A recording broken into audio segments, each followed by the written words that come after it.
Super depressing, Eric. Super depressing. I'm playing that banger opening music. You look so depressed through the whole minute. I'm disappointed in you, sir. How dare you? How dare you be depressed during my opening music? Hey, yeah, no, it was a real banger. I was bobbing my head, and then I don't know, I suddenly remembered something dark from my childhood and just frowned. Maybe I realized I was like, why am I so I know it's why I'm so depressed. I'm not a Muslim. If I were just Muslim, I'd be super happy and You could have 4 child brides that you I could could have divorce whenever you want and get new child brides right after. swap them out, like Oh, I'm yeah. changing the laundry, So Exactly. Yeah. So, yeah. So thanks for coming, everyone. That music is a combination of my old intro music with AP. Someone named Jasoon Productions made that, and I was like, this is awesome. I'm going to start using this. So that's why, if it sounds familiar, it is not exactly the same as the Apostate Prophet, but it is close enough. And he should be back on my channel soon. I think maybe Monday we're going to get that figured out. But today I have got a very exciting guest here. Erik Perspective is back today. Actual channel name is Testify. Yeah. I'm just Timu AP right now. So, you got a lovely response from Bobby's Perspective, who is a Muslim convert.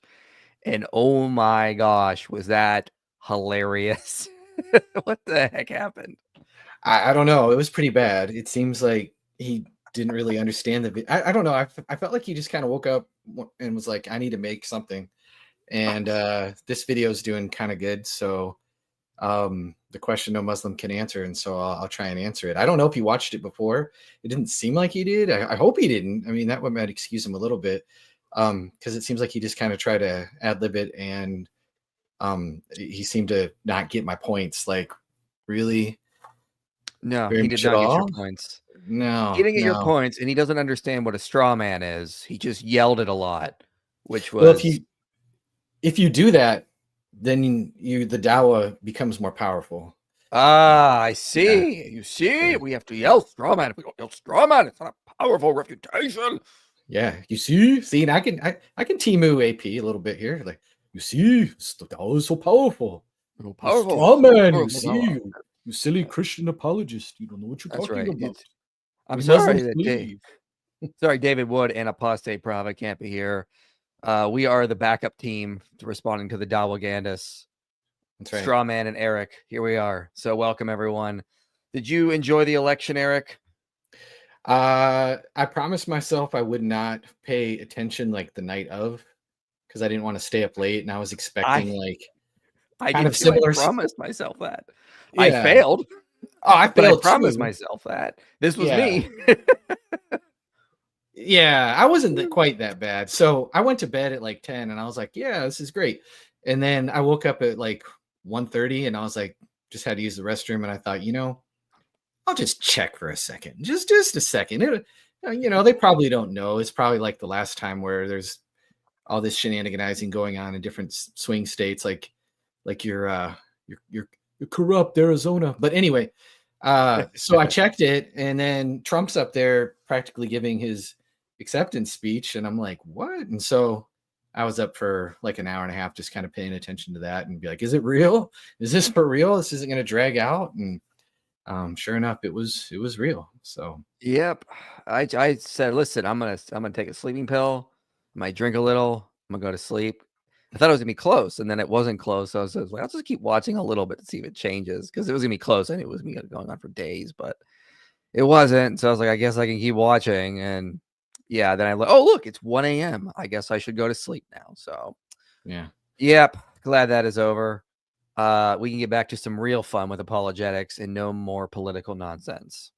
Who needs all of this political nonsense when you can have Dawagandist nonsense? Yeah, exactly. Yeah.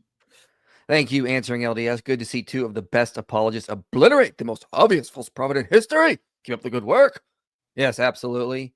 We are two of the best, according to Answering LDS. Two of the best. Absolutely right. Far better than the Dizzle and AP. Much better. In fact, they're the Temu versions of us. Like they're the Oh, he threw down. He threw down. All right. Don't clip that, anybody. Like, no, no, clip that. Clip that. Just that part. Just D Wood. I was really hoping like D Wood was here to tell him like you're my hero. You have inspired me. But so anyway. Yeah, I gotta get you two on a stream together. So we'll try to do that sometime. I was expecting AP or DW. No respect, Eric. See, look, they're already coming at you. So yeah, they're already upset about this. What are you gonna do? That's why it's just $2. If it was D Wood, it would have been like a $20 super chat, not a $2 one. You're right. Dang it, Eric. Come on. I'm costing you money right now. You know, the problem is your shirt is not low enough. It needs to be lower. Could you maybe get that down? Like get the taco meat kind of popping out there? No, let's not do that. Love from Australia. Your content is really helping me with my journey. Well, thank you, Michael Issa. Very much appreciated. Glad you're here. You guys will enjoy this stream. It is going to be fun as we watch Eric get utterly destroyed by Bobby. He's destroyed. He's so depressed. Look at him. Can't even smile because he's been destroyed. He's just coping now. I am. I'm coping, seething, malding, all of those things the kids say. It's over. Yeah. So let's get into this video. So you posted a video, the question no Muslim can answer, and Bobby decided to reply.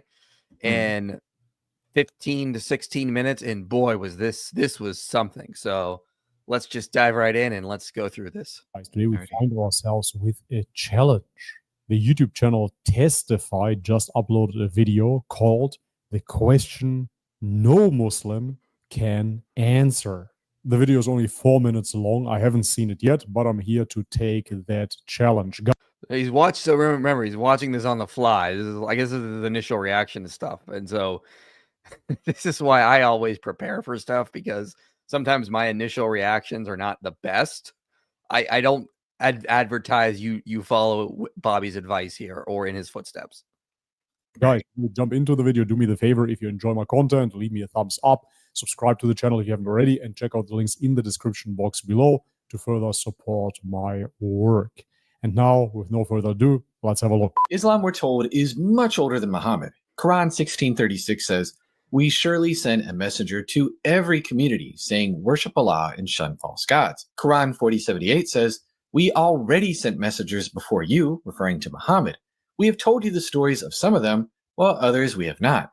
It was not for any messenger to bring a sign without Allah's permission." Yes, this is true. As Muslims, we do believe that Islam is older than the Prophet Muhammad, may peace be upon him. Matter of fact, we believe that Islam started with Adam.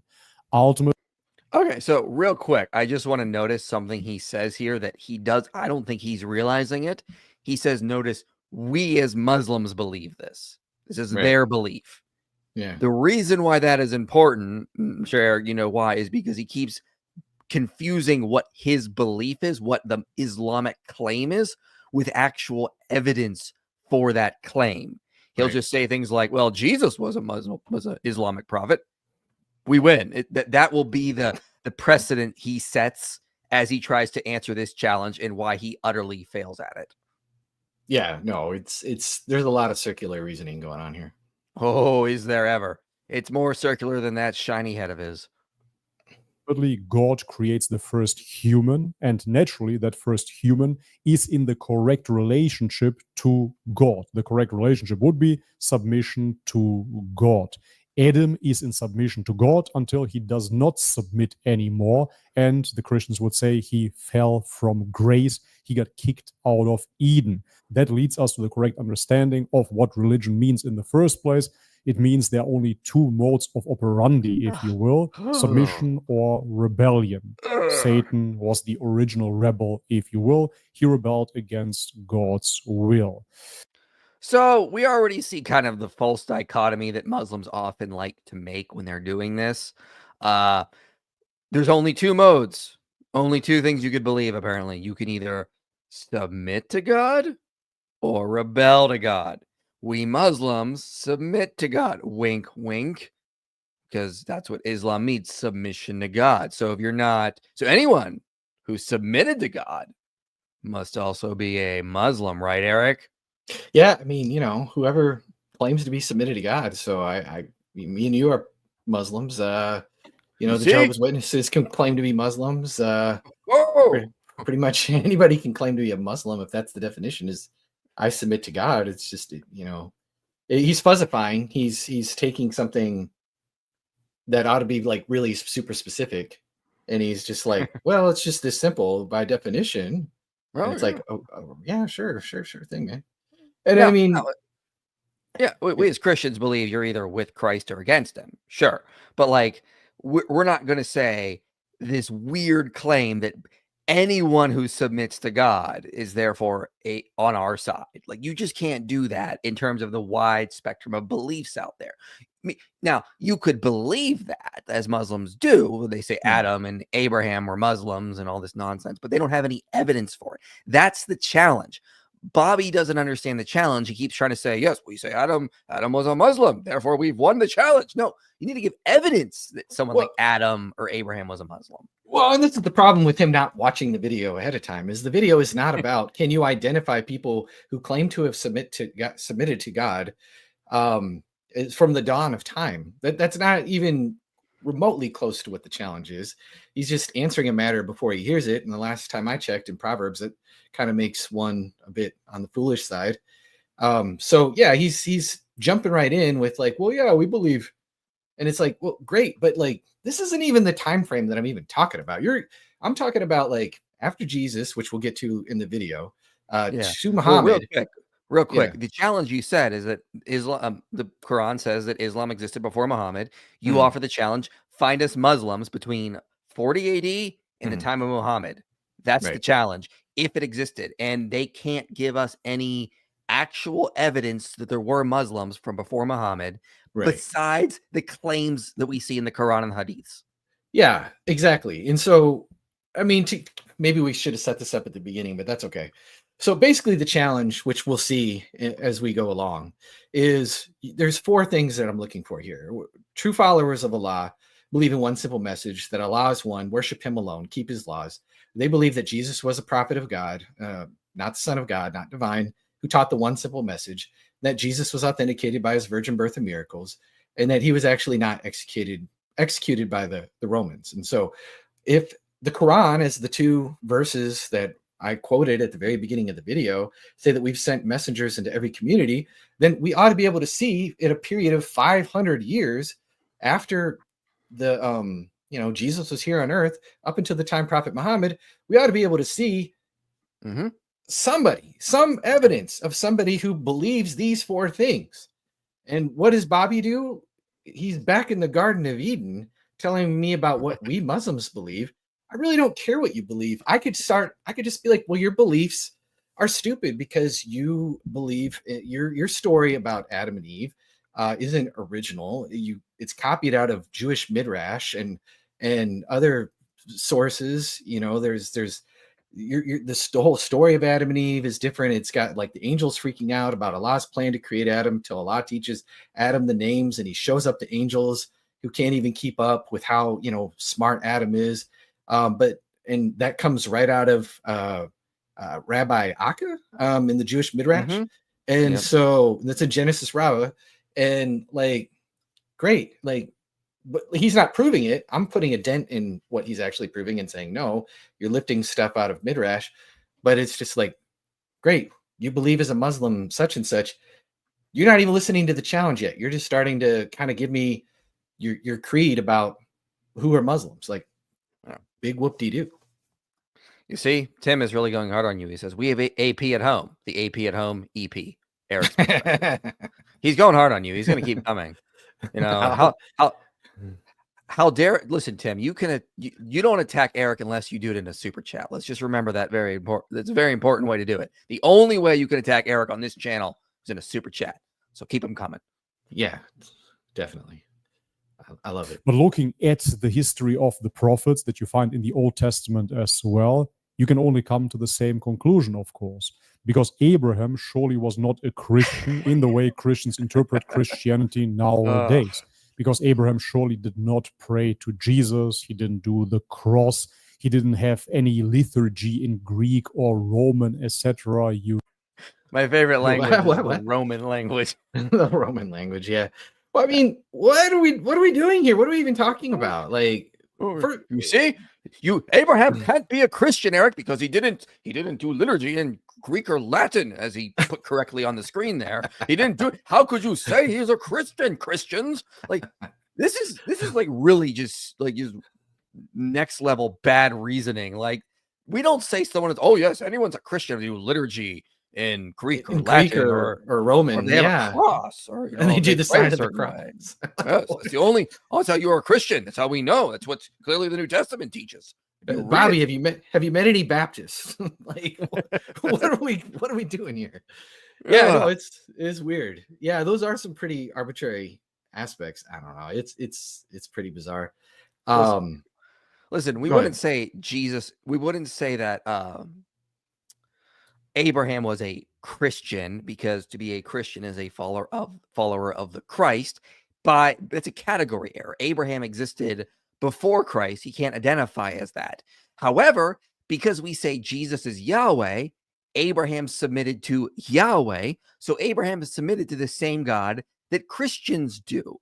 That's the argument we make. So Abraham was a Yahwist. Christians are a subgroup, or so like a subcategory of Yahwists as well. We just call ourselves Christians, but we're also technically under this big umbrella that Abraham was also under, known as a Yahwist, a follower of Yahweh. So that's where we identify. Can Muslims identify that way? I don't know if they can, because they don't have the divine name. It's not in the Quran. The Quran says God's name is Allah. So it's a weird issue here, because they want to say, well, we are also Abrahamic religion. Sociologically, fair enough, but they don't have the divine name. That's always been a huge issue for the Islamic world, as to why they lack this divine name that Abraham had. Yeah, I mean, I totally agree. It's not like we're saying that. Obviously, we believe. I mean, if Bobby wants to play the "we believe" card, then we can just be like, okay, well, great. Jesus said that Abraham rejoiced to see my day, and before Abraham was, I am. You know, I don't think he would accept that as an argument. He would just hopefully point out that we're begging the question at this point, and just reasoning in a circle. And so, but yeah, I don't think, like, he's trying to make some sort of like comparison, like, well, you say this and we say that. I'm like, well, we're not even saying that to begin with. Like, that's not the problem is on your side. But again, he's answering something that has nothing to do with the criteria that I set out.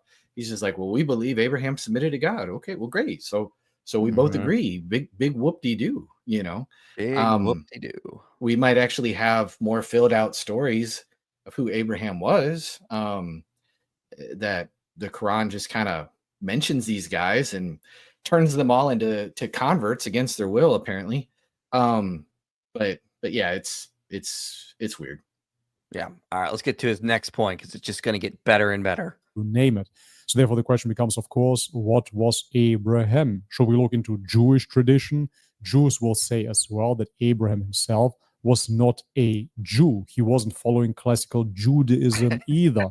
Certainly not Second Temple Judaism or Talmudic Judaism or what have you.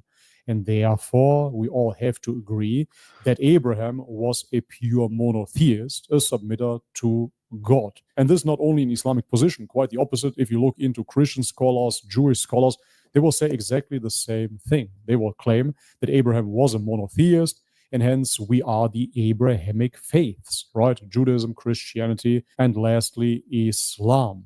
But the true question is, of course, who is really following Abraham's religion, the pure worship of one God alone, without attaching any partners to him? This would be the Muslims, of course. And hence we claim that Abraham was a Muslim in the purest sense, and the same applies to Noah, for example, as well. Oh, you see, Eric, he was a Muslim because he was a pure monotheist, and we know that only Yeah. Muslims are monotheists who submit to God.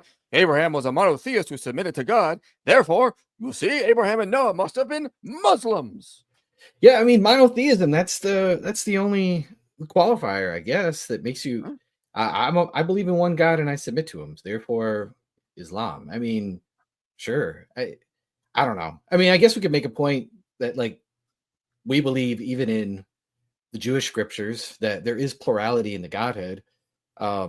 And Yep. so if Genesis he's like 19, Genesis 19:24, the Lord rained on Sodom and Gomorrah sulfur and fire from the Lord out of heaven. So Right. you have two lords there, and that's been a big verse that has been cited by Trinitarians for a very, very long time. You in Genesis, right there, Genesis 19:24, you have two lords. Two in the divine name is used twice. You have two Yahwehs. Yeah, exactly. And I mean, you see like the angel of the Lord, who we could say, well, we as Christians believe that that's a pre-incarnate Christ, but we actually make arguments in the sense that, like, at least there's some sort of plurality in the Godhead with some of these prefigurings, like Genesis 22:11-12. We see the angel of the Lord stops Abraham from sacrificing Isaac, declaring, now I know that you fear God, since you have not withheld your only son from me. The angel speaking, like, what's going on there? That's kind of weird. He speaks as if he's both distinct from, but yet one with Yahweh, which kind of blurs the lines. It just shows like some plurality in the Godhead. And there's all kinds of stories in Genesis. You have Hagar, and she talks about the angel of the Lord appears to her, and she says, well, this is the God who sees me. And it's just kind of all over throughout Genesis. And so, okay, great. Like, you have some stories about Abraham, and you think Muhammad decided, you know what, I'm going to take Abraham and make him a pure monotheist. There is no plurality or whatever. But like, our stories are way older, are way more filled out. Muhammad was called the ear for a reason. He plagiarized a lot of different stories that he probably heard. He had no idea what was really in the Jewish or Christian scriptures. And he was incorporating a lot of apocryphal stuff, like the whole Quran story of Abraham discovering monotheism by rejecting the stars and moon and the sun as deities. That's in Surah 60 or 674-83. That's not original at all. It closely mirrors Jewish and Christian apocryphal traditions, like the Book of Jubilees, which was written about 100 years before Jesus, and the Apocalypse of Abraham, which was written like 1st, 2nd century. And so those all have that same kind of narrative, and a lot of scholars think that was what was floating around in the in Arabia, where Muhammad is getting these sources. And so it's like, well, which source is oldest? Which source goes back to the earliest traditions? And all he can do as a Muslim, I guess, is just be like, well, those are corrupt because they don't agree with the Quran. We also have to, this is just a basic equivocation fallacy that we're going to see Bobby develop throughout this video, that he's just starting now, which is that Abraham submitted to God, Muslims submit to God, therefore they're the same. It's this same nonsense we hear all the time. It gets way worse, because then he starts just incorporating any old monotheist, and it just gets weird. Yeah, and there's no evidence, and he doesn't present any, that Abraham did things specific to Islam. Like, you just can't be like, well, he submitted to God and believed in monotheism. Well, so do Christians. So do Jews. So why would he be a Muslim and not a Yahwist? As we said, he didn't. Right. Abraham didn't circle the Kaaba. There was no evidence of that outside of Islamic tradition, which is very, very late. Definitely didn't build the Kaaba or go there or do anything with regards to Mecca. He didn't proclaim that there's going to be a final messenger coming in Arabia, let alone name him Muhammad. He didn't confirm anything specific to Islam that could not also be used by Christians and Jews. This is why Genesis is a part of Christians' sacred scriptures, because everything that happens in Genesis with Abraham is compatible with our beliefs and our history and our traditions. So he has presented no evidence so far Islam existed before Muhammad. He's just assuming it. He says, well, the Islamic tradition says Abraham was a Muslim, so there we go. I answered the challenge. Bobby, that's not the challenge. The challenge is you have to show evidence of your beliefs. You just can't assume you're correct. That's not how this works. Yeah. Unbelievable. Yeah. Because yet again, look into Jewish and Christian scholars and what they have to say about Noah. Nobody will claim that Noah was a Jew nor a Christian. Matter of fact, some Jewish rabbis propose that the Gentiles should become Noahites, ultimately followers of the one God, and they have their law set, so they don't have to follow Mosaic law. But yeah, the laws of Noah in Genesis 9 are also not Islam, Bobby. This is not evidence of Islam existing before Muhammad either. When are we going to get that? Yeah. And again, the challenge, if you would have just watched the video first, would have been like, here's a certain time period. There are more verses in the Quran that I'm going to talk about soon. That really, this was a part 1 of part 2 of a video. I just didn't really set up I let the 2 videos kind of stand independently of one another. But the Quran I'll jump into later, but I'll just kind of prefigure it now, repeatedly talks about like Jesus's disciples who were absolutely Muslims were super victorious in spreading their message. So you would expect to see them. And Bobby's over here like in no man's land telling us about, well, Noah submitted to God. It's like, oh, okay, Bobby, like, great. Like, thanks. What are we doing here? Yeah. And when he submitted to God, there was a rainbow. That must mean he was LGBTQ affirming, because the rainbow associated with Noah, the association alone is enough to prove it. Therefore, we're right. You see? That's probably why there was all that hinky stuff going on in Genesis 11. No, I'm done. I'm not going to go. But ultimately, it really doesn't matter which position you take. If you simply look objectively at those prophets, you will see people that submitted their will to God. Hence, they were Muslims. Hence, they followed Islam. Hence, the Quran says. The Quran says. Hence, therefore, the Quran is true. So, the Quran is true. QED. Like, okay, what?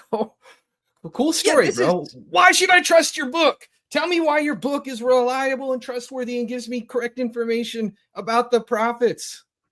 This is what I said, the equivocation fallacy. They submitted to God, therefore they're Muslims. Yeah. Like, no. You've defined submission in 2 different ways. You submission in the general sense, and then you make the logical leap to the narrow sense of someone who submits in an Islamic way. They would not accept we're Muslims just because we say we submit to the one God. They would say, no, you are committing shirk. You believe in a Trinity. You believe Jesus died on the cross for your sins and all this stuff. Okay.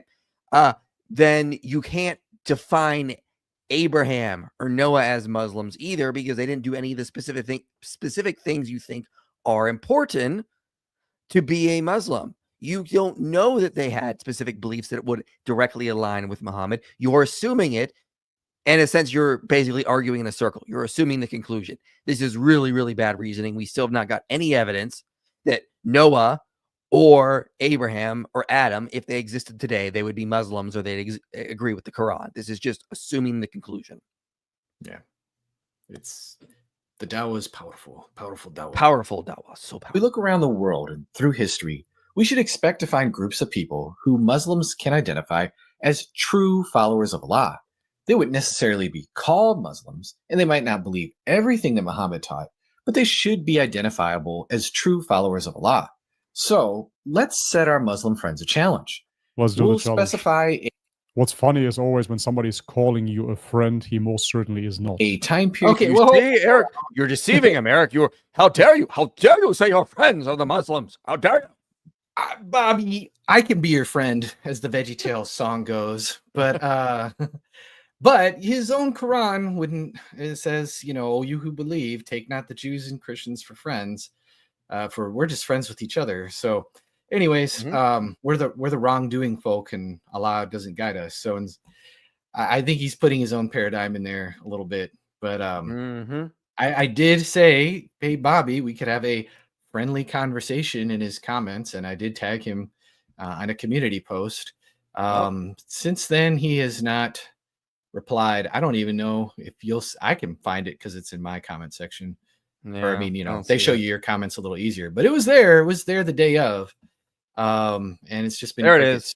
so far. Right there. You got 84 Yeah. replies. I'm sure those Yeah. are all very logical, very humble Very comments. sane. Yeah. Very sane. Yes, absolutely. Zero from Bobby's perspective, though. Period and a region, and ask them to identify the true followers of Allah. As long as there is enough historical information available, it shouldn't be very difficult. The challenge, the period of history, 40 AD to 600 AD. The region, literally anywhere on planet Earth. And go. Given those limits, identify a true follower of God.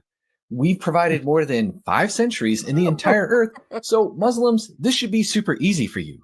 Yeah, this is so absolutely hilarious, of course, because he sets the time period from 40 AD, 40 after death, to 600 AD, so roughly when Islam originates again. And meanwhile, the claim of Islam is that the last prophet before the Prophet Muhammad was Jesus, right? Somewhere around here. And this only confirms Islam, of course. We do believe that the true followers of Jesus were Muslims, were true submitters to the will of God. We do believe that Jesus himself was a Muslim because we do believe that Jesus did not preach the Trinity. All right. How many times did he say? Here. How many times did he say, we believe, we believe, we believe? Yeah, we know you believe. That the challenge is, can you confirm those beliefs? Yeah. I love how he just jumps right to the Trinity. We believe Jesus didn't teach the Trinity. Okay, that has nothing to do with the challenge that Erik offered here. Do you not understand the basic argument? This is ridiculous.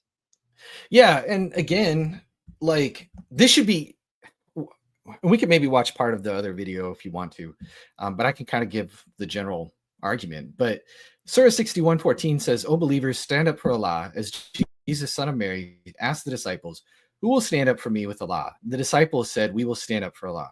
Then a group of the children of Israel believed while another disbelieved. Then we supported the believers against their enemies, so they prevailed." And then if you go to Surah 3:55, it says, "Remember when Allah said, 'Oh Jesus, I will take you and raise you to myself. I will deliver you from those who disbelieve and elevate your followers above the disbelievers until the day of judgment.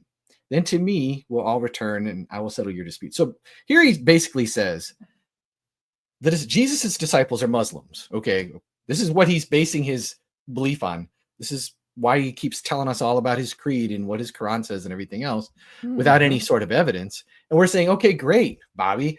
I know that you believe that. What is the evidence for that? Because what the challenge is going to show is that there are no followers of the Islamic Jesus or people who believed the prophets and everything else that you guys believe between this particular time period. And what makes it even worse, and this is what I talked about in the second part of the in the other video, the second part, was your Quran says that Allah said that he is going to exalt them above the disbelievers until the day of resurrection. Okay, where are they? There's none of them. They weren't exalted. Well, he also didn't understand, because he just said the last prophet was Jesus.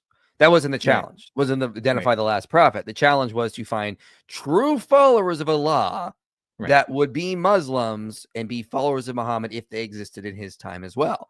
They don't exist. If as the Quran says, the disciples of Jesus were true followers of Allah, they should have a little following that existed in that time. Now, later he's going to bring up the Ebionites, which we will debunk easily, but he has not given any. He just saying, well, we think Jesus, we believe Jesus was the last prophet, is not answering the actual challenge. Dawah at its finest, ladies and gentlemen. They just completely ignore the actual issue and just assert their beliefs as if they're fact. What else? Yeah, I mean, this isn't the first time this has happened. Right. I mean, imagine if we were like, no, Jesus did teach the Trinity because the Bible says so. Like, okay, we'd be at a standstill then. But you and I have spent considerable time creating videos and content that back up that the Gospels are reliable, that they go back to eyewitnesses, that they go back to the early traditions of Jesus' disciples, that they come from testimony, and that they're actually rooted in like historical, grounded, the real world, right? And it's just like Bobby's like, well, Quran says so. I guess we're good. Obviously, there were Muslims between them because Jesus' disciples were Muslims. So, I mean, that's it. We're done. Like, okay, okie dokie, buddy. Yeah. All right, we'll play one more section, then I'm going to put up some slides, and then we'll get to your super chats. So you get them in now, and we'll answer them in probably like 5 minutes here or so. Matter of fact, even as a Christian, you of course cannot find any evidence that Jesus Christ himself preached the Trinity. Quite the opposite. If you look into your church, you will find certain councils, such as the Council of Nicaea, where later creeds then were developed. And therefore, we say yet again that the original teaching of Jesus was purely monotheistic. In Islam, we call it the Injil, and his followers were the true Muslims. And then over time, their teachings got corrupted. So somewhere around here, 400 AD, I believe it was 325 AD to be precise, this is where you had the Council of Nicaea, and this is where they manufactured the creed of the Trinity, etc., you name it. So what is this bunk? You're just confirming Islam. That's right. That's right, Eric. You just confirmed Islam, obviously, because you confirmed it because he believes that there were Muslims back then and that Jesus was a prophet who didn't preach the Trinity. Therefore, he's right, and you confirmed Islam because he's got his beliefs that he assumes are true. And you didn't take that into consideration when you were making this video that he's going to use circular reasoning. Therefore, you confirmed Islam, sir. How dare you make that obvious mistake? Well, yeah. And then I thought Allah said he would support these guys into the day of resurrection, like to the day of Council of Nicaea. Is that when he stopped supporting him? So a bunch of bishops came together. And of course, it's Constantine that gathered him, and it's the Council of Nicaea, and so this is some sneako theology right here. I mean, this is just bad. I mean, come on. All right, I thought they were going to be victorious to the day of resurrection. Council of Nicaea. Nope. I guess they were strong enough to overcome and corrupt the true one message.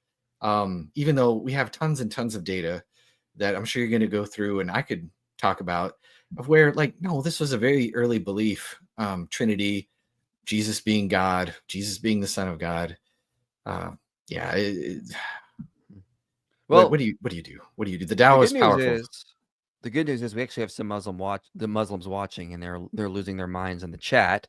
So let's dive into my slides here for them. This is for the Muslims here. So they want to claim that Jesus never claimed to be God or taught the Trinity. Well, in the Gospel of John, we have in the beginning was the Word, and the Word was with God, and the Word was God. Okay, John right there tells us Jesus is God. Later in the Gospel, he says, truly, truly, I say to you, before Abraham was, I am. So they picked up stones to throw at him, but Jesus hid himself and went out of the temple. So the Jews understood what Jesus was claiming. And if you go to in the Septuagint, so in the Greek, so Psalm 90, verse 2, you see a verse that says, before the mountains were, ... you are. And those before the mountains were, you are is exactly what would look like in third person, the Greek. So what we see here in the Greek, before Abraham was, I am, is first person. If you go to Psalm 92 of the Septuagint, you see a third person version of this. Jesus is saying he's God. Then Thomas calls him God, and Jesus doesn't correct him or say, no, that's wrong. Here's one of my favorite ones. So the word for worship is used in different ways throughout the Bible. However, Luke uses it only to refer to worship of God. In Luke Acts, Luke he uses this word different than Matthew does, different than John does, different than Paul does. He uses this word to only refer to worshiping the one God. Jesus says, you shall worship the Lord your God and him, and only you shall serve him. What do we see at the end of the Gospel of Luke? The disciples worship Jesus, the same word. Then in Acts, when Peter goes to Cornelius, he falls at his feet and worships him. Peter says, get up, I'm a man. Don't worship me. Very obviously, Luke was teaching that Jesus taught his followers that he is God. He allowed them to worship him as if he is God.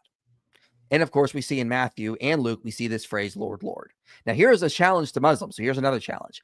Okay, in the Greek, there is only one being called Lord, Lord in any Greek text from the time of Jesus or prior, and that is God. Because in places like Ezekiel, you'll see Adonai Yahweh, Hashem Yahweh. And when that got translated in the Greek, they just rendered it as Kyros, Kyros, or Lord, Lord. Guess who calls himself Lord, Lord? Jesus does, in Luke and in Matthew. And so Michael Patrick Barber quotes Jason Staples and notes the double vocative, Lord, Lord, is applied to Jesus in the Sermon on the Mount. This expression always represents an allusion to the Tetragrammaton in the Septuagint. So when the only two people, or the only two beings to ever claim to be Lord, Lord, are Jesus and Yahweh, what does that tell you? Find me a Greek text from the time of Jesus or prior, even 100 years after, go for it, where someone says, yes, I'm Lord, Lord. No one does, other than Jesus and Yahweh. Matthew 14 has a very interesting scene where Jesus acts as though Yahweh. He exercises a unique prerogative of Yahweh. You can see it's basically drawing from Psalm 68. Jesus walking on the sea, the psalmist is in the sea. Peter walks on water, the psalmist in the water. Peter sinks, the psalmist sinks. Scholars have argued that Matthew is writing this in a way to parallel that psalm, to show that Jesus is exercising a unique prerogative to be Yahweh and do things only he can do. Only Yahweh can walk on water. We sink, whereas Jesus is walking on water. And of course, in Mark, with the beginning of the gospel of Jesus Christ, the Son of God, as it is written, Isaiah says, behold, I'm sending my messenger before your face. Okay, so someone is coming. The actual passage in Isaiah is talking about someone preparing the way for Yahweh to come. Okay, but who comes? So here's the actual passage. In the wilderness, prepare the way of the Lord. So you would expect that to be Jesus. No, Mark says John the Baptist showed up and started preparing the way for Jesus. The obvious implication is John is preparing the way for Yahweh. And if you see the interview I did with Mike Lacona on this channel from a few years ago, he gives so many other places in Mark where this happens, where he keeps using Old Testament passages to talk about Jesus. Old Testament passages about Yahweh are applied to Jesus. What about the early church? Okay, they believed in the Trinity before Nicaea. In the Apology, this is Tertullian. Look at the stuff he says here. That which has come forth out of God is at once God and the Son of God. And the two are one. In this way also, as he is the Spirit of spirit and God of God, he is made a second in manner of existence, in position, not in nature. He talks about them being one substance. By unity of substance, they are one. Okay? So this is long before Nicaea. Justin Martyr, in his dialogue with Trypho, says that the Son is basically the Word of wisdom, who is himself this God, begotten of the Father of all things. And the Word and the wisdom and the power and the glory of the begetter. He talks about this as well in the dialogue. He talks about all aspects of these, so you can take a look at these. They're clearly confirming the Trinity. In his first apology, he puts all three together. He says, our teacher in these things is Jesus Christ, who is the Son of the true God himself, holding him in the second place, and the prophetic spirit in the third. We will prove. So they're all three there together. Michael F. Bird says, accordingly, irrespective of the different ways in which Jesus was accorded divinity, the proto-Orthodox or pro-Nicene concept of Jesus as true God was not the product of a late Platonic Big Bang. Rather, ontological commitments in Christology were early, explicit, and explicable within first century religious environs, proved to be enduring. So he does a huge survey in his book, goes through early source after early source, shows over and over again this early idea of there being one God who is three persons. You can find in the first century, in the second century, very early was this taught. This wasn't made up at Nicaea. We see Trinitarian beliefs early on, and also of course, in Scripture, where Jesus is confirmed to be God, along with the Father and the Spirit. So this is just nonsense. This is very easy to debunk.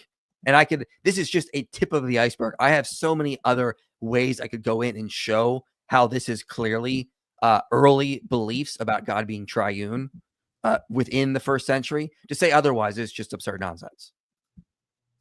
But don't you know that the Quran says, Allah will say, oh, Jesus, son of Mary, did you say to the people, take me and my mother as deities besides Allah? Oh, no, we forgot. We forgot the Trinity had involved Mary, according to no one ever. Yeah, except for the Quran, basically. So, yeah, and they took him as deities besides Allah, which is something, of course, no Christian has ever believed. We're not saying that, first of all, obviously Mary is not part of the Trinity, but third of all, or second of all, like, no, we're saying there's one God, three persons. Like your book, who if is supposedly divinely inspired, can't even like get the Trinity halfway correct. It's like, come on, man. Like, what's going on here? This is the powerful Dawa. Next time you need to get TP instead.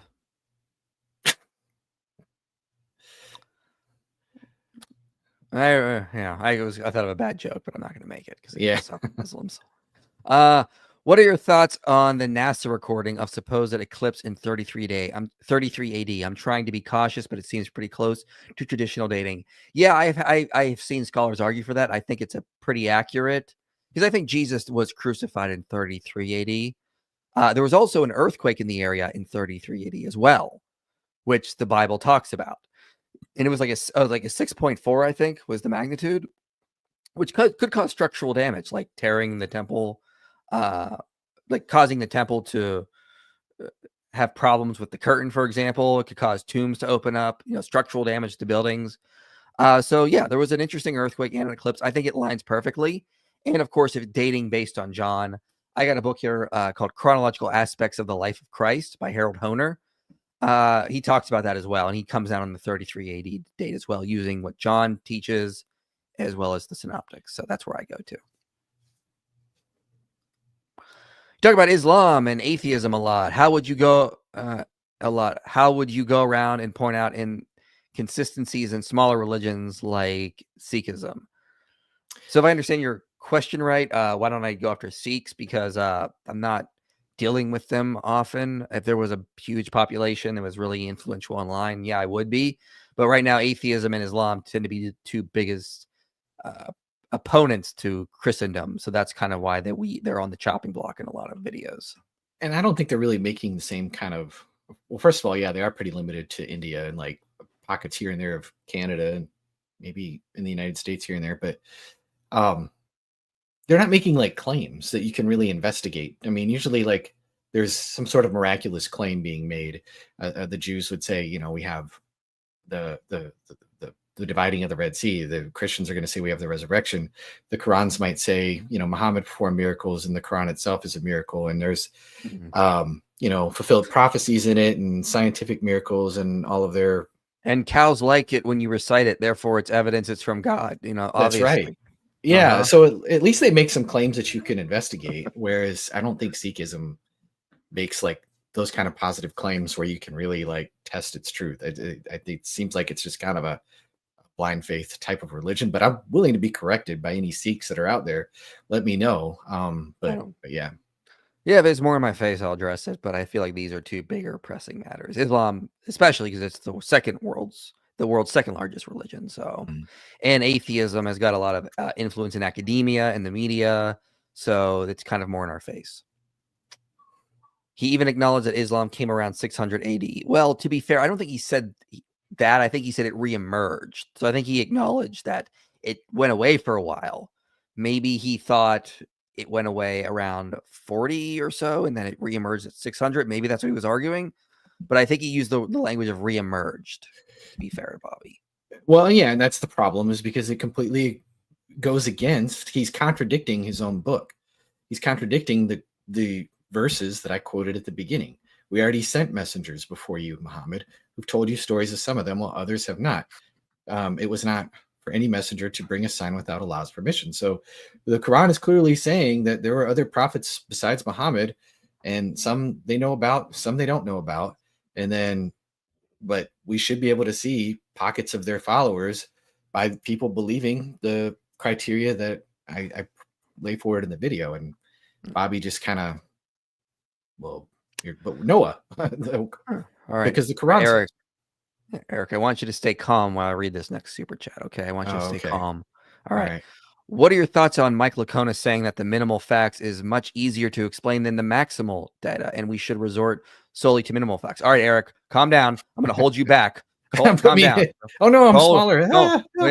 You hold on. Don't get angry. Come on. All right. Anybody who uses minimal facts is a heretic going to hell. Yes, that's what I think. No, I would say that it's quicker to explain with minimal facts. Maybe, kind of, sort of, not really. You could basically just say, well, the consensus of scholars grants this, that, and the other. Okay. Which would be the appearances and Paul's conversion and that Jesus was crucified. And what's the best explanation for that? The problem is, unless we know what the appearances are like, and that the disciples were actually like rational to believe the appearances, that we have details of the appearances, it doesn't matter if minimal facts is easier to explain or faster to explain. Maximal data is going to give you the details of the appearances, the touch me and see and feel kind of stuff. Mhm. And it's going to explain that data better. And that way we can know that the disciples are rational. Because without that, they could be fleeting appearances for all we know. They could be a lot of different things. We can't necessarily know they're rational. At least that's my argument. And I've yet to see anybody really be able to kind of overcome that. But at the end of the day, the debate has generated probably more. I think it's been enlightening for some people, and I think maximal data is a better approach. I just don't want people to go to like literal war with each other and like lose friends over it. That's silly. And so I would add that like we're on YouTube. We can add it. We can do long videos. We're going to use as much data as we can to show Christianity is true. So why would we just stick with minimal facts when we can use maximal data in this platform and in this type of debate? If we do long streams, we do long videos. I'm going to use all the data I can. So I'm doing a 15-part series on evidence for the gospel reliability. Part 13 is, well, part 14 really is coming out tomorrow, and Erik helped with that. So yeah. Tyler says Abraham was Muslim 3,500 years before Islam. That seems a little too much for me. I think he would be like, what about like 2,100 years? But yes, I get the argument. It's pretty ridiculous to anyone outside of Islam, and for them to just assert it as a fact is the problem. Like, show us evidence, don't just assert it. To be Muslim means you need to submit to Allah and Muhammad. So none of the prophets were real Muslims, or Muhammad needed to exist since the beginning of creation for them to be. Yeah, because in the Quran it says you have to submit to all of Muhammad's decisions, all of his judgments. And that's insane. Some of them are pretty out there in terms, especially with his child bride and polygamy and all the harm that causes. So, yeah. Yeah, I mean, one where I would kind of somewhat disagree with the comment. Yeah, I mean, that's sort of true. But what I'm just looking for here is something that Muslims should agree with, that yes, there was messengers ahead of time that preached the one simple message that Allah is one, worship him, keep his laws. And that between the time period, Jesus was one of those prophets, and he wasn't the son of God. He wasn't divine. He taught the one simple message, and that he was authenticated by his virgin birth and miracles, and then he wasn't really executed by the Romans. And so surely there should be a group of people who actually believe that. And according to the Quran, supposedly these followers were super successful, and they will be successful to the day of resurrection. But that dang Council of Nicaea, they really threw a monkey wrench in that whole thing. And they threw a monkey wrench in the best of deceivers' plans. Are you serious? Yeah, like they overcame Allah. It was that stupid Arius guy and Nicholas and and all this other. I mean, come on. Nicholas wasn't there. That's a myth. Well, whatever. Yeah, sorry. I'm what is that? The apocryphal, the slap story, or whatever? But I just love the Quran says they'll be successful to the day of judgment, and then he didn't think about the Council of Nicaea coming along and ruining it all. What happened to those true followers of Jesus? Yeah, I mean, come on, Bobby. At least be more of a traditional Muslim and blame it on the Apostle Paul or something here. Allah was defeated by Apostle Paul. I love it. Yeah. Thank you for the very, very generous super chat, Flyleaf. Much appreciated. He says, you guys, along with others like Trent Horn and David Wood, have helped me understand the rationality of Christianity in various different areas and have armed me with an understanding of the arguments from abortion to polemics and gospel reliability. Well, thank you very much. That is what we're here for. It's always good to hear that. I know Erik is always happy to hear that as well as I am. So we are more than happy. Thank you for the very generous donation. And we are here to help as much as we possibly can. Yeah, praise God. Yeah. All right, let's get back to Bobby. I miss him. We've not seen him for a little while, so let's get back to his lovely video here. Around here, the birth of Jesus Christ, we call him Isa, which was the last prophet before Prophet Muhammad, may peace be upon them both, came to finalize the message and clarify that the people went astray again in this period. So why would we have to find anybody here now? Yeah, why would you have to find any prophets there, Erik? Why did you ask him to find prophets there? Because the book says so. They were sent to every community. They were sent to every community. You asked for followers. Hey, we got apostles, we got the disciples, the followers of Allah, the helpers of Allah. I mean, even I think it's Al-Katurbi who said that he even threw Paul in there. He even tells you where they went. He even names the 12 and tells you all the places that they supposedly went. I guess they were super unsuccessful, or because they left no remains of any of their followers. So, well, I mean, what am I supposed to think? Bobby later in this video is gonna spend a lot of time going strawman, like it's because he doesn't understand the argument. He just strawmanned you here. Yeah, you didn't say show me a prophet between Jesus and Muhammad. No, you said where are the true followers of Allah from the time of Jesus to the time of Muhammad. Yeah. So you don't have to find another prophet. No. It wasn't the challenge. The challenge was to find where are the apostles, the true followers of Jesus. He strawmanned you blatantly. Yeah, I think it's because he just honestly doesn't get it. Because there's nothing that I've seen in this video so far that shows me that he even understands the argument very well. And so if he did, even the answers in my comments, a lot of them were like way better than this. That was like, well, there's like, what about the Ebionites? Which he does kind of like, he said we'll Ebionites. Let me grasp at that. But we'll get to them. Yeah. Super easy for you. But here's the problem. You're not going to find a single soul. Not one. Zilch. The period of 40 AD and 600 AD is between the lives of Jesus and Muhammad. Yes. Here are a few things that Islam teaches. Number one, true followers of Allah believe the one simple message. Allah is one, worship him alone, keep his laws. Number two, Jesus was a true prophet of God. A man, not the son of God, not divine, who taught the one simple message. Exactly, but he's creating another strawman yet again because he proposes that this here is Islam because this is what Islam teaches since the coming of the Prophet Muhammad. But we already established that Islam started with Adam, and therefore... Did we? Eric, when did he establish that? Was that in... He established it when he assumed it, so I mean, so it's a fact now.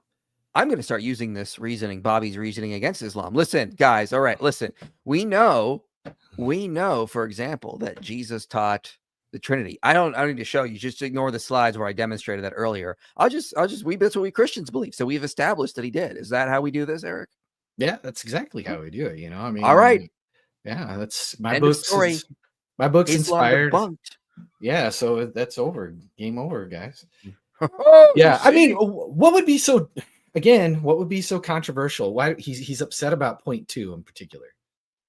What would be so weird about there being people between 40 and 600 AD who believe that Jesus was a prophet, not the son of God, but he taught the one simple message? He says that we believe that. He says that they're out there. The Quran says that they're out there. He says that they'll be victorious to the day of resurrection. And then we actually look for evidence of anything that of their presence, and we find nothing. Zero. Bupkis. Like, okay. I mean, what, Bobby, like, with this kind of credulity, why not just be a Mormon? Because maybe tribes from ancient Israel did really travel over the American boats and fought a war against each other at some particular point. We can't find any remains of them either. I mean, and Mormons believe it. Believe it. That should be enough, right? It's established in the Book of Mormon. And so we've already established that because we as Mormons believe. I mean, he wouldn't. This is bad. I don't know. If that was a Krusty the Clown impersonation there. I don't know. Anyway, I'm dating myself a little bit there. But for it's the just Sharia, like, what are we doing? Go ahead. Laws change with certain prophets. Hence, when Jesus Christ wasn't in this earth, of course, nobody saw him as a true prophet, nor a man, nor the Son of God, nor anything on those lines. Jesus simply wasn't born yet. There was no miraculous virgin birth either. Still, however, we say that Abraham and Noah and Moses were true believers, true monotheists. They didn't need Jesus to come for them to be true believers, true monotheists. I guess you would agree with this as well. And therefore, yet again, he's building another strawman where he tells you this here is what Islam teaches, and therefore nobody before that could have been a Muslim. And this simply goes completely against Islamic. Okay. The challenge, Bobby, was between 40 AD to 600 AD. That's why number 2 is included. For you to go from before Jesus and say, well, no true followers would have thought Jesus was a prophet before Jesus. Duh, but that's not the challenge Erik made. Do you not understand? If anyone is committing a straw man, it's you. Stop straw manning Erik and then claiming he's setting up a straw man. Instead of answering the challenge, he's just basically saying, I don't like the challenge. And he's saying that because he can't answer the challenge, and he knows he can't answer the challenge. And but he has to go against, again, his own book and be like, well, we Muslims believe as, well, no, you don't. You don't believe your own Quran, because these people have to exist. They had to be victorious. They had to believe that Jesus was a prophet and that he was authenticated by his virgin birth and miracles. And we know this because in Surah 4, 150 through 151, it says, those who disbelieve in Allah and his messengers and wish to discriminate between Allah and his messengers say, we believe in some, referring to prophets, and disbelieve in others, and wish to adopt a way in between.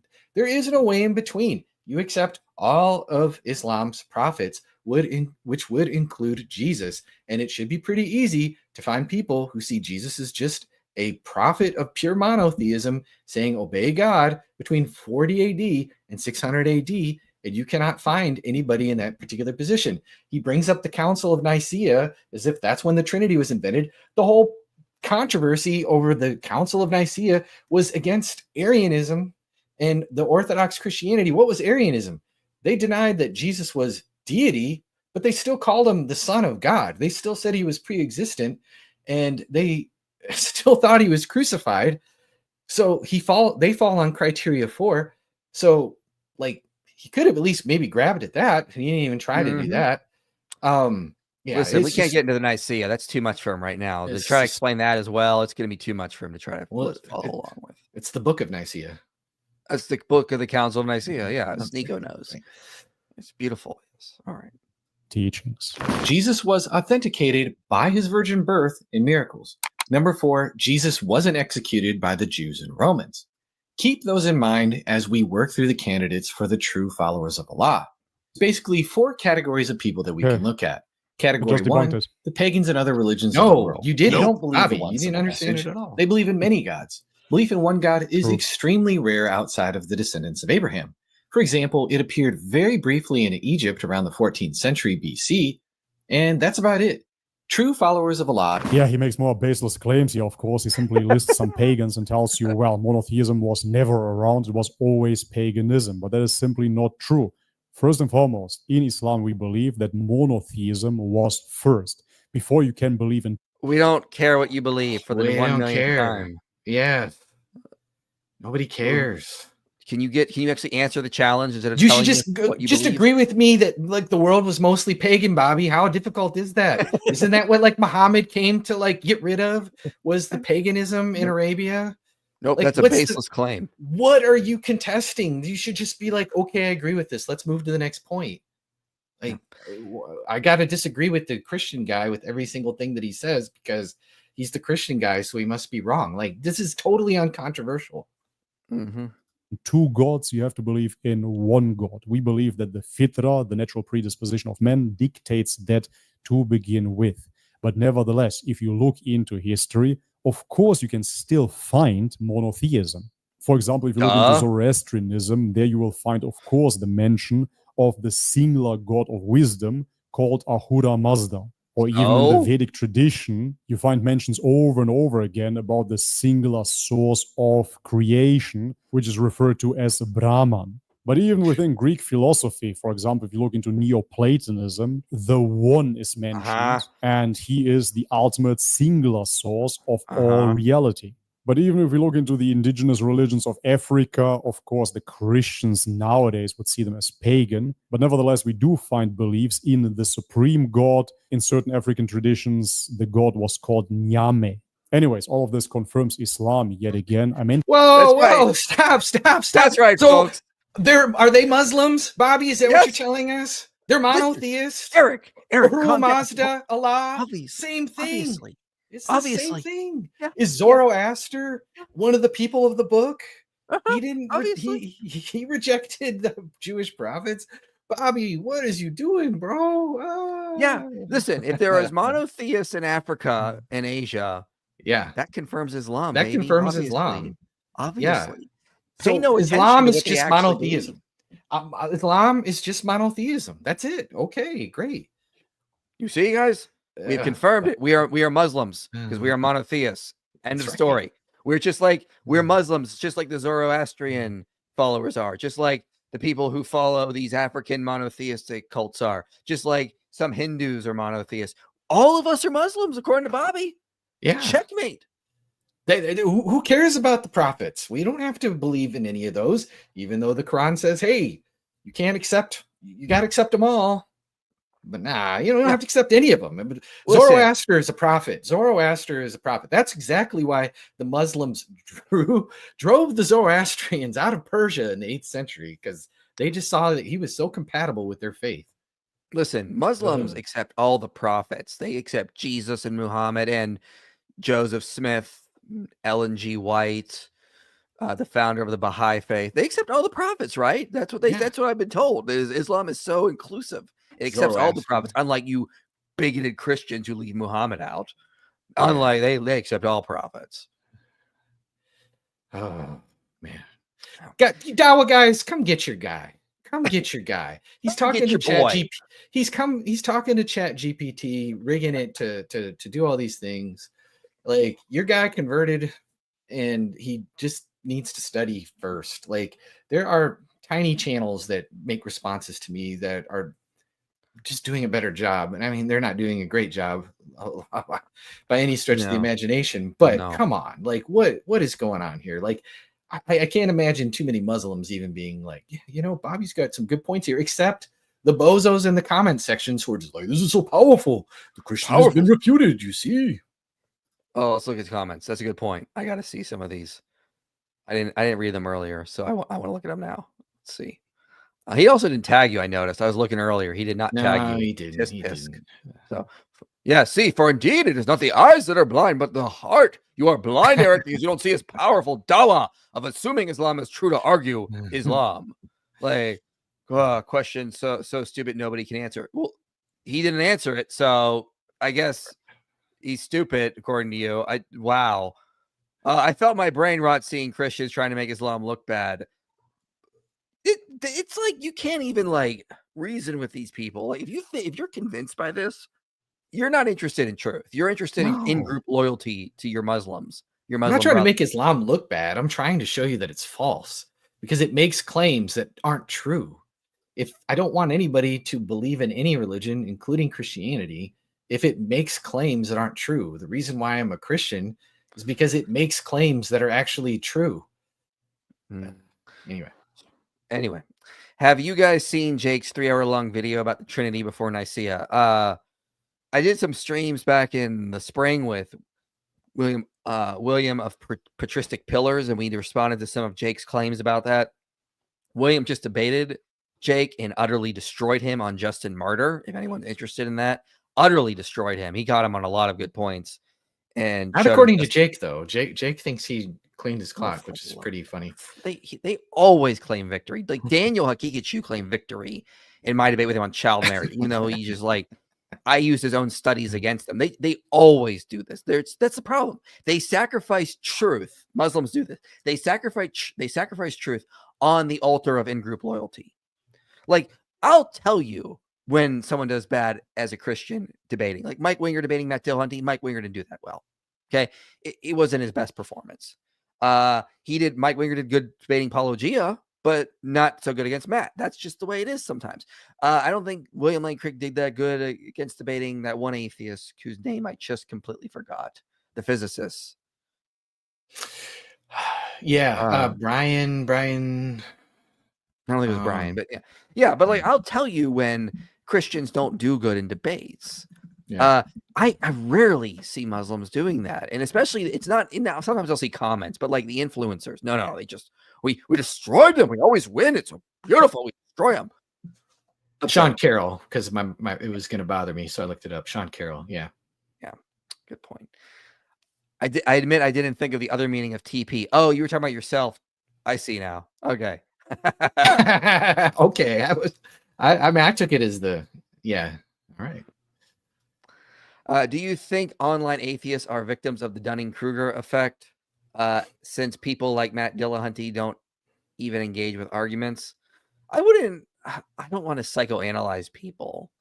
Yeah. I'm sure there's some of that going around on every area, but like, I don't know if I could just say that. I just show their arguments are bad. This is what my goal is. And so I've debated them twice. I got really good feedback from both. So you guys can check those out. They're in my playlist section. But yeah. Doesn't one have to say the Shahada to be a Muslim? Well, yeah. I mean, Bobby would make the claim that it was a little different before Muhammad, but again, we see nothing in any followers or prophets from before Muhammad that would confirm Islam existed before Muhammad. They don't ever say anything that would explicitly single it out as aligning with Islam, but not Christianity or Judaism or any other religion. That's the problem for them. They want to say Islam existed before Muhammad, maybe in some other form, but they can't actually show us that Jesus or Abraham or anybody prior to Muhammad actually was a Muslim and was definitely a Muslim and could not have the same beliefs as Christians or Jews or other monotheists. That's the problem. They jump from the general to the specific really easily, and that's the really problem. quickly. So, all right, let's get back to some of Bobby's stuff here. Mentioned it a billion times already, but the Christians are so thick they simply can't or won't want to. You're so thick. And God created us humans. His preferred relationship is, of course, pure monotheism. Worship that one God alone. He sends messengers, and those messengers come with the same exact message of worshiping that God alone. The law said the Sharia changes over time, but that message of pure monotheism is always the same. People receive that message, and then people do people things and start inventing new gods, quote unquote. They start worshiping idols, etc. All of this you as a Christian can find in the Old Testament. And?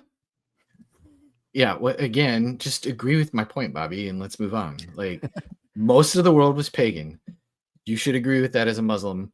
I thought that was kind of the point of Muhammad, was he was restoring like the true monotheism, the unadulterated monotheism that doesn't reject the prophets like Jesus, but doesn't teach the supposed corruptions of the Christians. But yeah, this is wild stuff. Don't believe in many gods, so they're out. Number 2, followers of Judaism. Nope. But they reject Jesus, and so they reject a true prophet of God. Oh, man. They say If you would have asked Noah who Jesus is, he would have no idea at all. He wouldn't tell you that Jesus is a prophet even, because he didn't know Jesus. So therefore, the Jews, of course, we as Muslims say now they are disbelievers. However, prior to the coming of the Messiah, the Jews that followed the true teaching of monotheism were Muslims, were believers as well.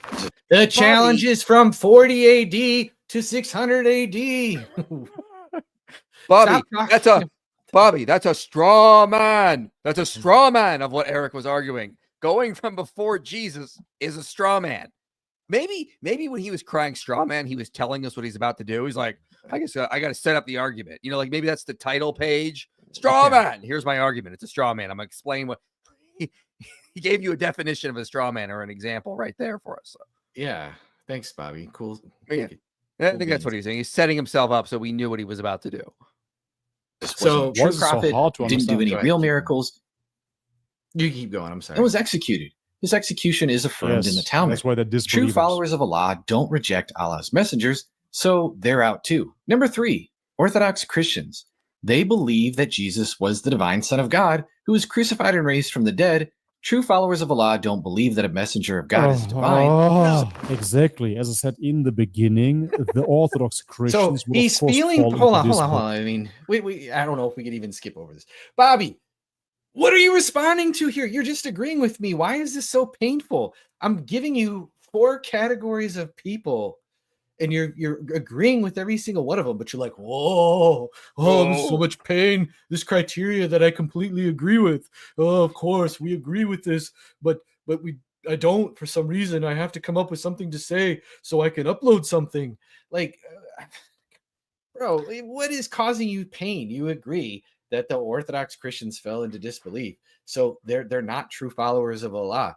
It's like, just give me a nod and go, yeah, I agree with that. Like, what? I don't know. Well, It's welcome bizarre. to Dawah. Welcome to Dawah, ladies and gentlemen. Exactly. As I said in the beginning, the Orthodox Christians would, of course, fall into disbelief because they follow the Nicene Creed, which was established 325 AD. They propose that the Father, the Son, and the Holy Spirit are all God. Therefore, they fell into something that we as Muslims call shirk. They attributed partners to God. However, yet again, if you look into the early followers of Jesus Christ, some call them the Ebionites, who knows? Those people, we propose, were pure monotheists. They followed Islam. Do you understand this? So, yes, do you understand? The Ebionites were clearly Muslims. They were clearly Muslims. They weren't like us Christians who put partner with Allah, which is Mary, and Jesus, which is the Trinity, obviously, as the Quran. I mean, maybe I should have brought up. Maybe I should have brought up that the Jews supposedly believed that Ezra was the son of God too. I mean, that's what the Quran says. So they were the shirky boys too. They were the shirky boys before the Christians were even the shirkers. All right, let's debunk the Ebionite nonsense yet again. Okay, we don't have any actual texts from the Ebionites. Everything we have is from opponents, but nothing they said tells us that these were early Muslims. First of all, they didn't even start appearing until after 70 AD, like the late 1st century. They were not the earliest followers of Jesus. The earliest followers of Jesus were Orthodox Christians. They were Paul. They were John. They were Mark, the people that wrote the New Testament. These are the earliest documents we have, and they teach Orthodox Christianity. These are the earliest followers of Jesus. The Ebionites didn't leave any record behind. They were a small group that did not start appearing or even being mentioned until the late 1st century. Eusebius says in church, and here's what they believed. Eusebius says in church history, the Sabbath and the rest of the disciples of the Jews, they, the Ebionites, observe just like them. But at the same time, like us, they celebrate the Lord's Day as a memorial of the resurrection of the Savior. They can't be Muslims. They believe that Jesus rose from the dead. St. Irenaeus, who's earlier said, Cerensus, again, a man who was educated in the wisdom of the Egyptians, taught at last, Christ departed from Jesus. Now, Cerensus is an Ebionite. And that then Jesus suffered and rose again, while Christ remained inasmuch as he was a spiritual being. Those who are called Ebionites agree that the world was made by God, but their opponents with respect to the Lord are similar to that of Cerensus. So they didn't believe Jesus was the Christ. For them, Christ was a spiritual being, as Irenaeus says, that descended upon Jesus at his baptism and left him at the cross. Epiphanius says, but again, when they chose it to say, no, the Spirit, that is the Christ, came to him and put on the man called Jesus. So again, the Christ is a spirit that descended upon Jesus. Muslims believe Jesus is the Messiah. Ebionites did not. They believed the Christ was a spiritual being that came to Jesus. Okay. Hippolytus of Rome. And therefore it was that was named the Christ of God in Jesus, since not one of the rest of mankind had observed completely the law. For if even any other had fulfilled the commandments in the law, he would have been that Christ. And the Ebionites allege that they themselves also, in the like manner they fulfill, are able to become Christ. So Ebionites not only did not think Jesus wasn't the Christ, they thought it was a spiritual being. They also think they can become Christ in some sense. Okay, that doesn't sound like Islam. Irenaeus says this also. He says the Ebionites follow this, assert that he was begotten by Joseph, Jesus. So they deny the virgin birth, unlike Muslims. Okay, and as Epiphanius says later, he says that Ebion declared that Christ is the offspring of a man, that is of Joseph. For a while now, however, various of his followers have been giving conflicting accounts of Christ. So some of the Ebionites denied the virgin birth, as Eric will even note in his own video. The idea that the Ebionites were early Muslims is absurd nonsense. They're not the earliest followers of Jesus. The Orthodox Christians are, and they believe things that completely contradict Islam. So for Muslims to claim them, it shows you they haven't done any research on this. They only claim the Ebionites because the Ebionites say Jesus was just a man. He wasn't God or anything, or he wasn't the son of God. But They had all these other beliefs that directly contradict Islam. You just can't highlight similarities and ignore the obvious differences. It's just desperation. Yeah, that's all that it is. Absolutely. Let me see here. Where are we? Oh, yeah, here we go. Thank you all for your hard work. You're one of the most kind and snarky channels. Appreciate your videos. They help me stay strong in the faith. You're very, very welcome. Kind and of yes, yes. Well, I try not to be like douchey about it, but I can be snarky. I mean, I think there's a difference. I'm not perfect. I failed that a lot, but I mean, I get the point. Jesus got pretty snarky at times. So well, that's who I'll just blame. I'll just always say that. I mean, Paul said in Galatians, "I wish my opponents would just castrate themselves." Yeah. It's like they were all pretty snarky. Yeah. When we getting the Testify David Wood debate? Why would they debate? What would we debate? Maybe minimal versus maximal facts. I don't know. Yeah, I don't think that's gonna happen. I don't know why would that happen? That's weird. Let's get back to Bobby's powerful dawah. They're out too. Number 4, there were non-Orthodox groups of Christians too. Some of them believe that Jesus wasn't crucified, which might make them seem promising. Are these the true followers of God? No, because they're Gnostics, and Gnostics believe that the creator of the world, with him again, Jesus was purely a spiritual being, and he wasn't. Okay, that's not true either, because you have different Gnostic beliefs, so not everybody believes that God is the demiurge. You see, Eric? How dare you? How dare you say all the Gnostics believe God was the demiurge? When did you said that, right? It was in the video, wasn't it? Yeah, that's exactly what I said. It's totally what I said. Straw man! You're not going to find the Sethians, Valentinians, Basilidians, the Manichaeans, or Marcionites, or any of these guys agree with anything about Islamic belief. What is the point? What is the point of him just... Bobby, do you understand the argument at all? Yeah, the Gnostic, he doesn't understand. The Gnostics all were basically categorized. We categorize all these groups as Gnostics because they denied things like that Jesus ever became human, and that he was never crucified, and these kinds of things. That doesn't mean a lot of them, not all of them, but a lot of them. You never said all the Gnostics believe that Yahweh was evil or the demiurge. So he has straw man you. Straw man. This is the proof, you see. Why did you have a Lord of the Rings character on the screen behind Bobby there? I thought his green eyes, and it's not a Lord of the Rings guy actually, but I just thought he looks Gnostic enough because he's kind of trippy. I don't know. Oh, I was reaching Boromir. I thought Boromir from Lord of the Rings. No, it's not Boromir. Okay. I would have followed you. You would have been my captain. Justified because he literally didn't have a body to kill in the first place. True followers of Allah don't believe that the creator of this world is evil, so they're definitely out. The best candidate left over is the Ebionites. They're a small sect from the 2nd century. Potentially. And we only know a little bit about them because Christians published criticisms about their beliefs. Yeah, exactly. The history is written by the victors, and therefore, obviously, the Roman Catholic Orthodox Church that established what it means to be a Christian would, of course, go against the Ebionites. And therefore, how can I take their information now and say, well, this is what it is. This is what they believed in. We have very little information, and if anything, we have it from the enemies of the Ebionites. You know what? That's right, folks. That's right, folks. This is powerful stuff. You see, the Catholic Church in the 300s knew the Muslims were going to come 300 years later. So they purposely changed the beliefs of the Ebionites to be what I read earlier, with all these beliefs about Jesus and the Christ being separate and Jesus not being a virgin birth, because they knew Muhammad was coming. So they had to change the beliefs of the Ebionites in their own writings so that we could hide the true Muslims. It's all part of this evil, masterful plan. Yeah, maybe the Marcionites were the original true Muslims. I mean, maybe that's what it is. And we only know about the Marcionites from origin and different Christian apologists. So maybe the history is written by the winners. So they said they had all these weird beliefs but they didn't. Yeah. Or the true ones. Listen, I totally agree that maybe the church fathers didn't get the Ebionite beliefs with 100% accuracy. I'll give you that. That doesn't mean Muslims get to magically turn them into early Muslims either. You need to show evidence that they believe something different than what the church fathers say, because we don't have anything. And Right. there's no reason for them to change their beliefs away from like being early Muslims. They would have just said, yeah, these guys believe in like this prophets apparently going to come out of Arabia, and they believe Jesus was just a man, he wasn't crucified, and they go down to this black cube, the circle. Like they would have just, they did not, the church fathers did not have the gift of brevity.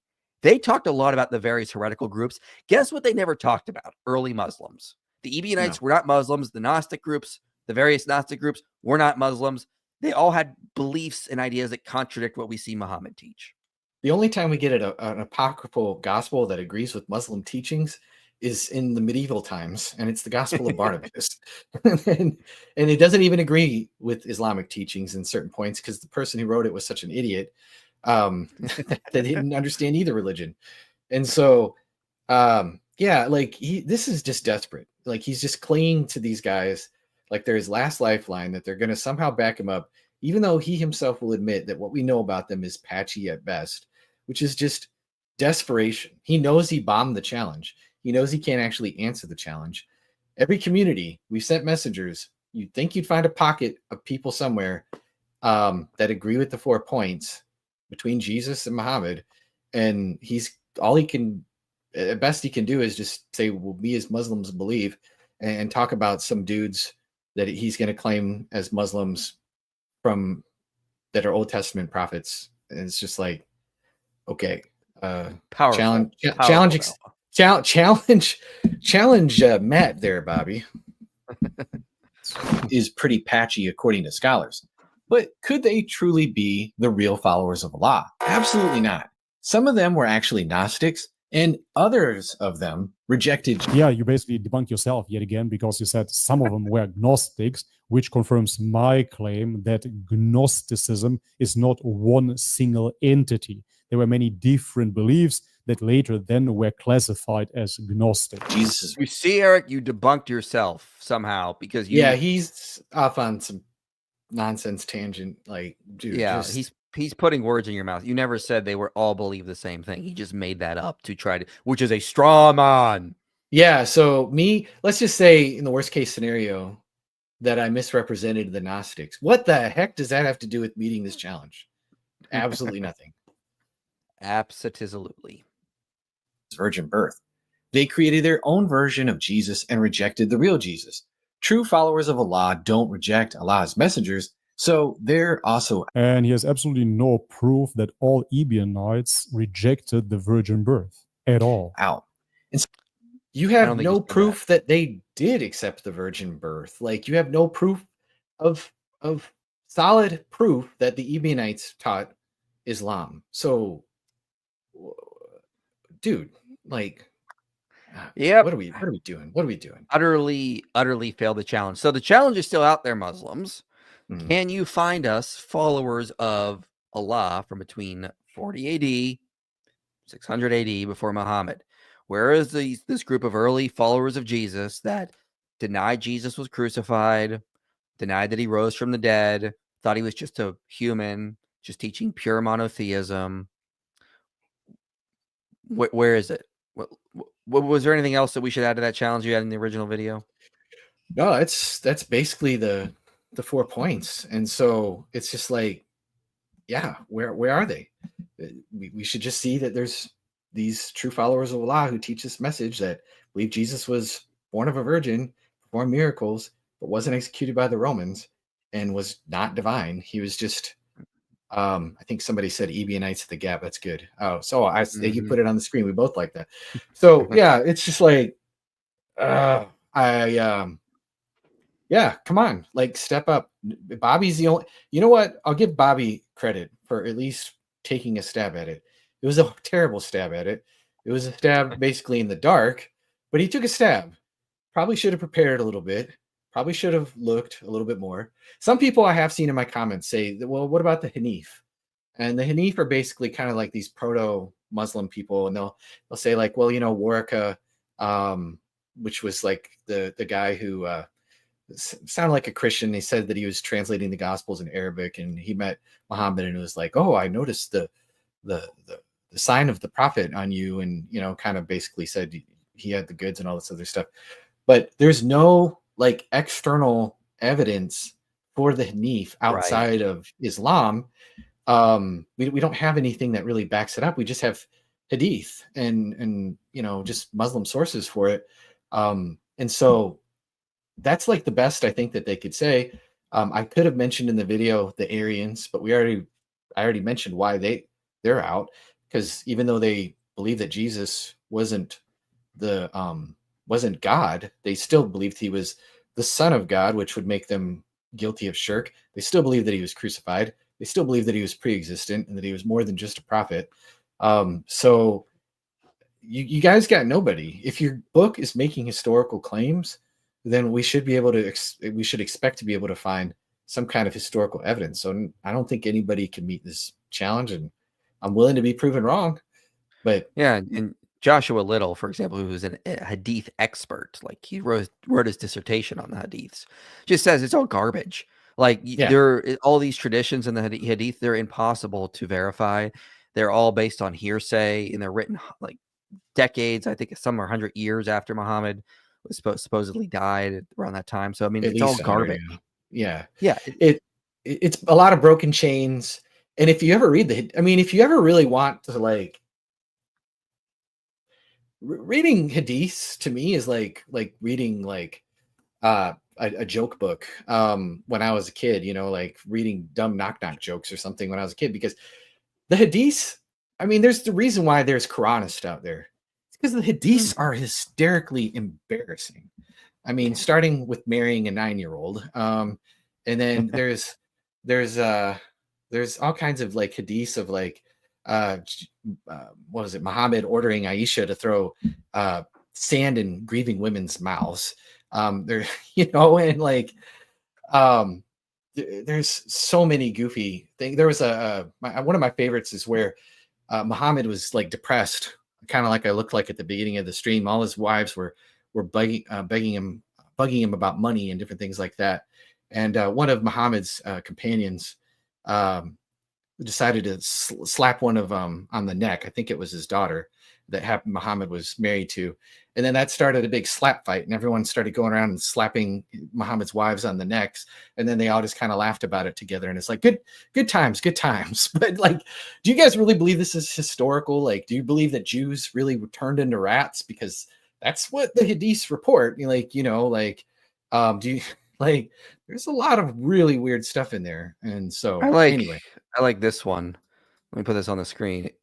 It is narrated by Ibn Umar that the Messenger of Allah observed, "Verily, Islam started as something strange, and it would again revert to its old position of being strange just as it started, and it would recede between two moss, just as a serpent crawling back into its hole." That's a good one. I haven't seen that one. I need to make that into a short or something. Saki Muslim, yes.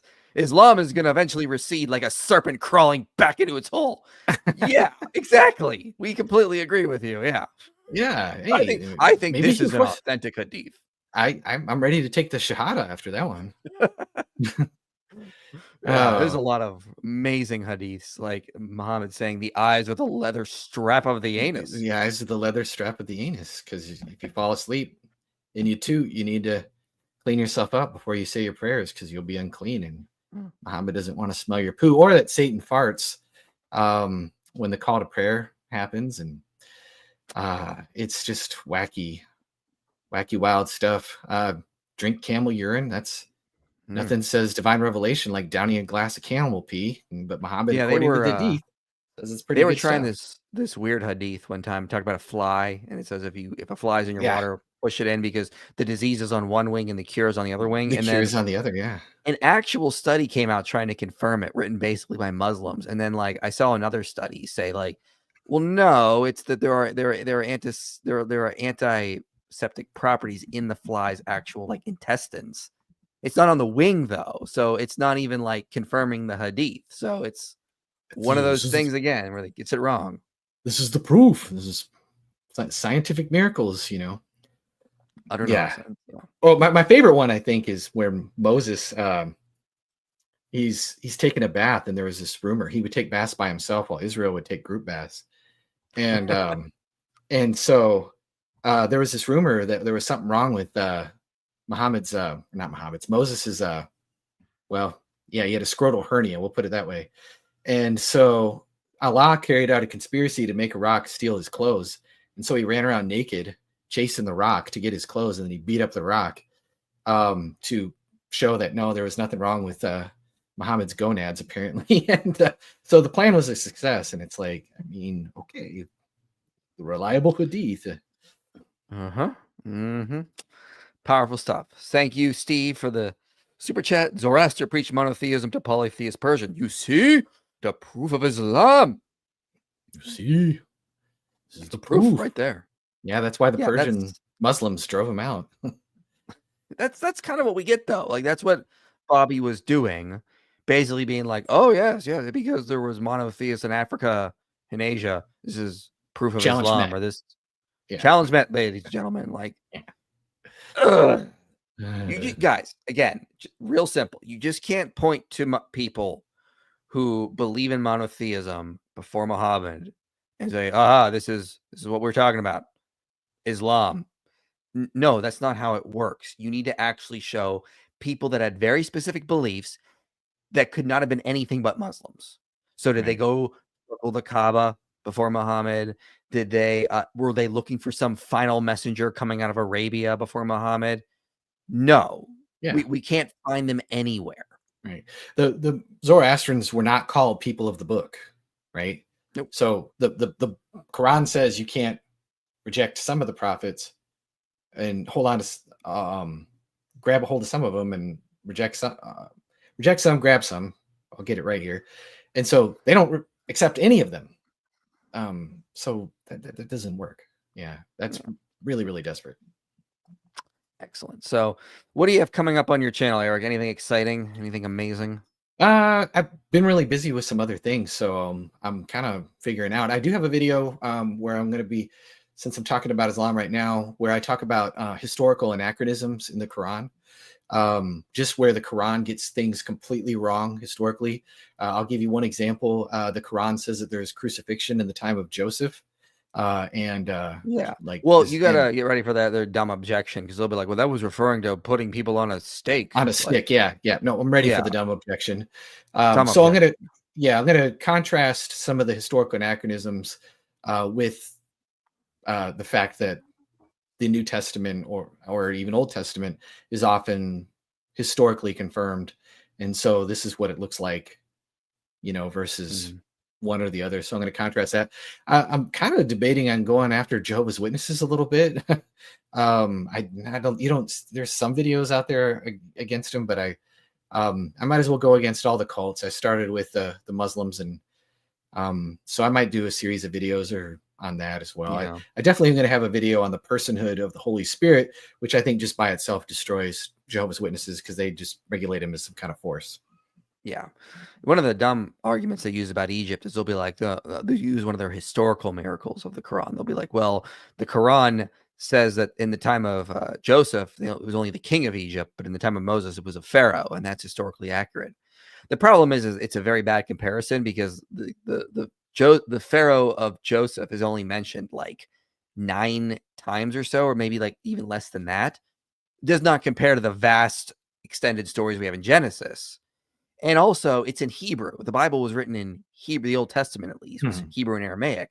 And when the word Pharaoh got translated into Hebrew, it just became general ruler of Egypt.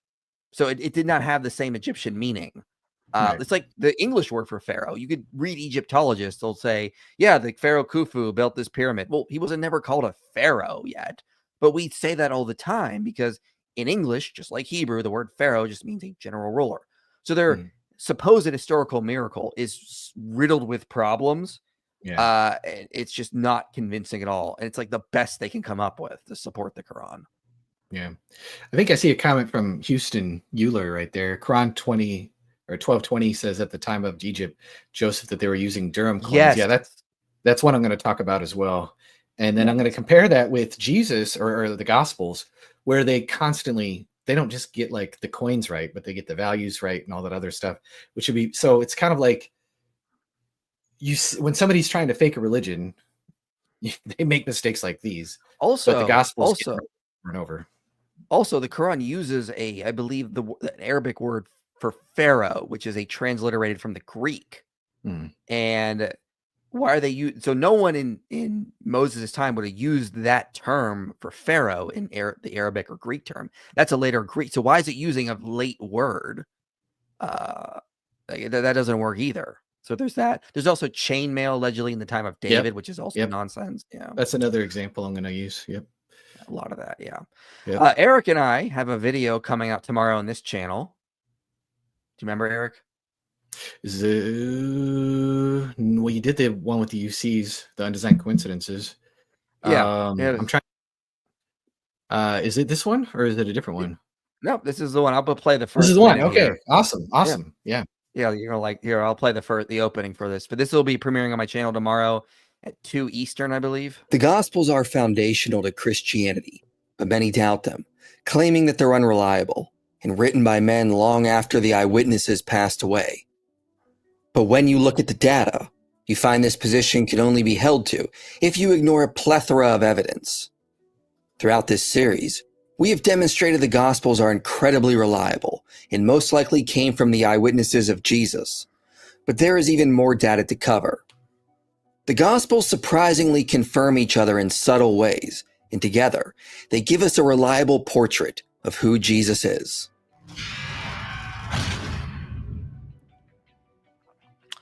So that's coming out tomorrow. We'll be talking about all of these arrows. Each other in subtle ways, and together, they give us...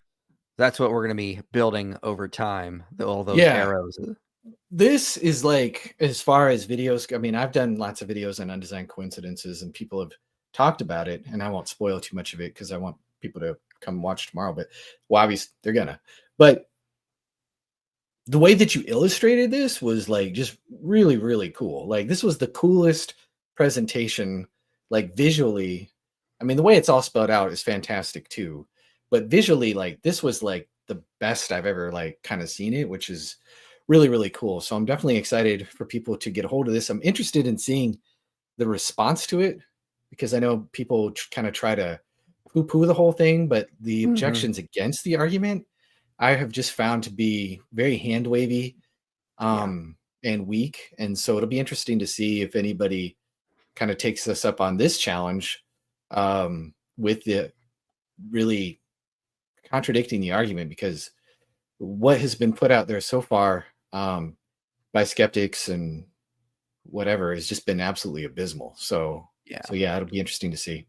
I like how I wanted to show how interconnected they were. You have like Luke confirming Mark, and then Mark confirming John, and then John confirming Mark back, and then Luke confirming Matthew, and then Matthew confirming Mark, and then Mark confirming Matthew back. It's like they just constantly create this interesting interweb of just things to keep lining up. And it's also important that this is like, where is it here? So this is like, I went a little too far, like the peak of it. But there is even so I need to fix like that one thing there. But I mean, like this is going to be like the peak of like the series. So there's all this other data we've already covered in the series showing how strong the actual evidence is for them. And so we'll be covering them all here and just showing, you know, look, this is the data we're using in this video is just built on top of so much other data. At this point, the Gospels are just incredibly reliable. Yes, I'm using hyperbole. Oh no. There's so much data to cover. It's especially like dishonest apologists using hyperbole. How dare, no one ever does that. Especially this video here, the shocking truth about biblical names. That was amazing. That came out while I was working on the series, and I got to add it into the series. That study came out. That was awesome. I'm still waiting for the response on that one because those bros been real quiet since it dropped. It's been real quiet since it's dropped. Yeah, they have, and we're ready. So I've been talking with the two study authors, Jason Wilson and Luke Vandewey, and they are more than ready to offer any responses. And but I don't know if we're going to get anything anytime soon. I think they're busy, from what I've heard. Yeah, maybe. But I do remember one of them going on Apologia and saying, "Hey guys, if you raise enough money, I'll drop out of school for a little bit, and I'll destroy this argument once and for all of undesigned coincidences and own the apologist." So bro is willing to drop out of school for money to own the apologist, who co-authored one of those articles. So yeah, Maybe you should start a GoFundMe. I don't know. Yeah. Well. All right, everyone. Thanks for coming. I should be, again, that's going to be premiering tomorrow on this channel around, say 2 Eastern Standard Time. So like 12 Mountain, 11 Pacific. Come back, check it out. I should have Apostate Prophet back on my channel Monday. And I might have some other streams next week planned. I might have Ryan Mullins, who's a philosopher, talk about God's existence. But yeah, some good stuff coming. Thanks to Erik for coming on. I had a lot of fun. Please subscribe to his channel below. And I will see you guys next time. So take care, everyone. Have a good night, evening.